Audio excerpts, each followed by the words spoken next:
સુરત શહેરમાં ચોરીની એક ચોંકાવનારી ઘટના સામે આવી છે, પરંતુ એટલી જ ઝડપથી સુરત પોલીસે શાતીર તસ્કરને ઝડપી લઈ તંત્રને સતર્કતા સાબિત કરી છે। વરાછા વિસ્તારમાં આવેલા એક ઉદ્યોગપતિના બંગલામાં થયેલી લાખો રૂપિયાની ચોરીના કેસમાં ગણતરીના કલાકોમાં જ આરોપી પોલીસના જાળમાં ફસાઈ ગયો છે। સુરતના વરાછા રોડ સ્થિત સાધના સોસાયટીમાં રહેતા ઉદ્યોગપતિ કેયુર હિંમતભાઈ ખેનીના બંગલામાં આ ચોરીની ઘટના બની હતી। તસ્કરે ઘરના નોકરના તકિયા નીચે રાખેલી ચાવી કાઢી મુખ્ય દરવાજેથી ઘરમાં પ્રવેશ કર્યો હતો। ચોરે બેડરૂમ અને ગેસ્ટ રૂમના કબાટમાંથી સોનાના દાગીના, રોકડા રૂપિયા 4.5 લાખ, 2 આઈફોન, ઘડિયાળો સહિત કુલ 16,40,000 રૂપિયાની કિંમતી ચીજવસ્તુઓની ચોરી કરી હતી।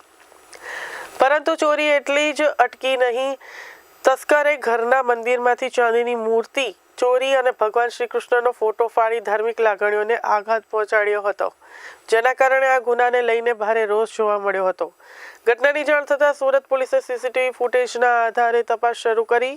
ચોરી દરમિયાન તસ્કરે 2 મોબાઈલ ફોન પણ ચોરી કર્યા હતા, જેમાંથી એક જૂનો મોબાઈલ ચાલુ હાલતમાં હતો અને આ મોબાઈલ 2024માં દ્વારકામાં બનેલી એક જૂની ઘટનાની યાદગીરી રૂપે રાખવામાં આવ્યો હતો। એ જ મોબાઈલના લોકેશનના આધારે પોલીસે તસ્કરને ટ્રેક કર્યો અને આણંદ જિલ્લાના તારાપુર ચોકડી નજીક એસટી બસમાંથી શાતીર ચોરને ઝડપી લીધો। પકડાયેલા આરોપીની ઓળખ સોહિલ ગનીભાઈ પરમાર, ઉંમર વર્ષ 22, સુરત નિવાસી તરીકે થઈ છે। આ મામલે પીડિત ઉદ્યોગપતિ કેયુર ખેનીએ જણાવ્યું છે કે અમારી એકે એક વસ્તુ પોલીસે રિકવર આપી છે। ગુજરાત પોલીસ અને સુરત પોલીસની ઝડપી કાર્યવાહી બદલ અમે આભારી છીએ। ધાર્મિક લાગણીઓને આઘાત પહોંચાડી અને પોલીસને ચેલેન્જ આપનાર શાતીર તસ્કરને અંતે ટેકનોલોજી અને સુરત પોલીસની ઝડપી કાર્યવાહી સામે ઝૂકવું પડ્યું છે।